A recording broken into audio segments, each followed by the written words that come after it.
திருப்பத்தூர் மாவட்டம் வாணியம்பாடி அடுத்த ஆலங்காயம் ஒன்றியத்தில் 29 ஆண்டுகளுக்கு பிறகு புது நியாய விலை கடை திறக்கப்பட்டது.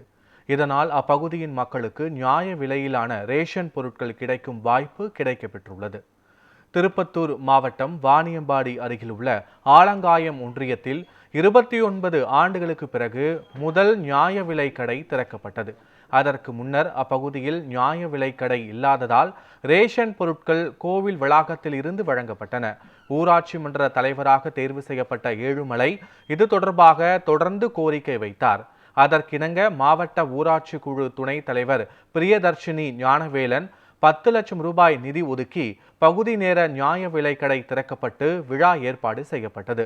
திமுக உள்ளாட்சி உறுப்பினர்கள் சங்கீதா, ஞானவேலன், அன்பு ஆகியோர் திறப்பு விழாவில் கலந்து கொண்டனர்.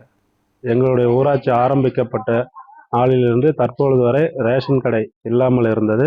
எங்களுடைய ஊராட்சியில் சுமார் 250க்கும் மேற்பட்ட குடும்ப அட்டைகள் வைத்துள்ளார்கள். கருத்தில் கொண்டு பகுதி நேர நியாய விலை கடை வழங்க கோரி எங்களுடைய மாவட்ட ஊராட்சி குழு துணைத் தலைவர் திருமதி பிரியதர்ஷினி ஞானவேலன் அவர்களை அணுகினோம்.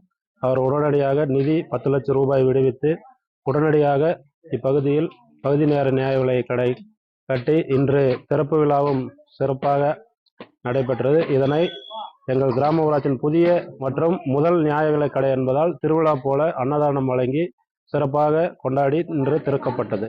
நிதியை வழங்கிய தமிழக அரசுக்கும் மாவட்ட ஊராட்சி குழு துணைத் தலைவருக்கும் எங்கள் ஊராட்சியின் சார்பாக நெஞ்சார்ந்த நன்றிகளை தெரிவித்துக் கொள்கிறேன். இதற்கு முன்பாக டிவி குடோன் மற்றும் கோயில் வளாகங்களிலும் வைத்து விநியோகம் செய்யப்பட்டு வந்தது. இதற்கு மேல் அதற்கென தனியாக புதிய பகுதி நேர நியாய விலை கடை கட்டி இப்பொழுது இன்று முதல் இதில் விநியோகம் செய்யப்பட உள்ளது.